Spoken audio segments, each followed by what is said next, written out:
matter what happened, I got your back. Baby, that's the facts, yeah. That's the facts, yeah. After numerous delays, reshoots, bad test screenings, and more editing, we have finally gotten the much anticipated Matt Reeves Batman film. After watching it a couple weeks back, almost a week ago now at the time of this recording, in a packed IMAX theater, I can officially say that The Batman is a phenomenal film.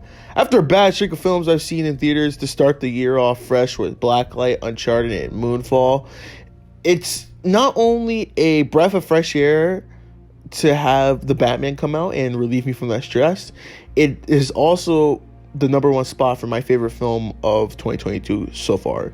Matt Reeves was clearly passionate to make a dark, gritty, detective-driven narrative of the Caped Crusader, and it worked perfectly. The things that worked in this film would be the cast, the story, cinematography, and the score.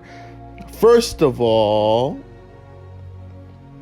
the casting here did a damn fine job. Pattinson has proven all the doubters wrong and has entered the Thunderdome with debate on whether he has become the best movie Batman of all time. And that's debatable, and while his physical acting was good, his performance was more emotional. This is a more emotional portrayal of Bruce Wayne, and is more physical and stature that he has gone off from the other previous incarnations of the character, even as Batman. And the emotional acting actually worked perfectly as the audience follows his early years as Batman and how he may be a tad bit mentally unstable and psychotic as Batman, but it's a-okay. And the supporting cast is great too. Zoe Kravitz as Catwoman was great. Paul Dano as the Riddler was legendary. Jeffrey Wright as Jim Gordon bounced off Pattinson's Batman very well. Andy Serkis as Alfred was perfect. Colin Farrell as Penguin was entertaining and had me wanting more of him. And John Turturro, he was the standout of it. He played Carmine Falcone fantastically. I kind of want to see more of his character if possible. Next up is the story. The story for me was an engaging thriller that kept me engaged and intrigued throughout the whole runtime. I know some people are complaining about the almost 3-hour runtime, which this movie clocks in as 2 hours 56 minutes, but I feel that the runtime is justified because they use every single minute of it to advance the narrative, and it works beautifully.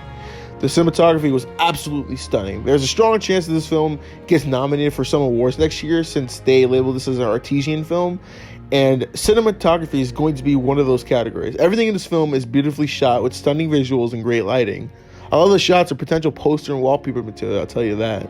And lastly, the score in the film is absolutely amazing. From Nirvana's Something in the Way that accompanied the teaser trailer for this film all the way back from his DC fandom teaser days in 2020 to the main theme composed by Michael Giacchino, the score in this film knows when to use that bombastic theme or monotone flat levels of music to add to the scenes of the film.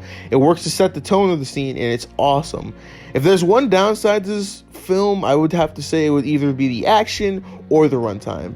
So with the action, I get that it's slower, more narrative-based film, and I like that with a slow burn for that, but the action could have been a bit better. We get a few action sequences, but they're sparse when they are, and the runtime. So I did say something about, the runtime being about almost 3 hours, and how if you use it right, you can make a narrative-driven story. But I feel like that the Batman could have cut out maybe at least 30 minutes worth of content, and it would have been maybe a little bit more fun. But I guess it's fine. Those are two little nitpicks that aren't even that big.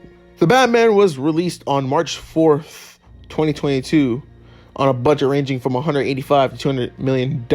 As of this recording of this review, it has grossed $248.5 million at the box office. Overall, even if you're not a fan of DC or even a superhero film fan, The Batman is still worth checking out. It's a kind of comic book film where you can feel the passion that was put into the production. And for a lot of films lacking that, it's amazing to see the ones that do have it. I'm going to give The Batman a 9.5 out of 10.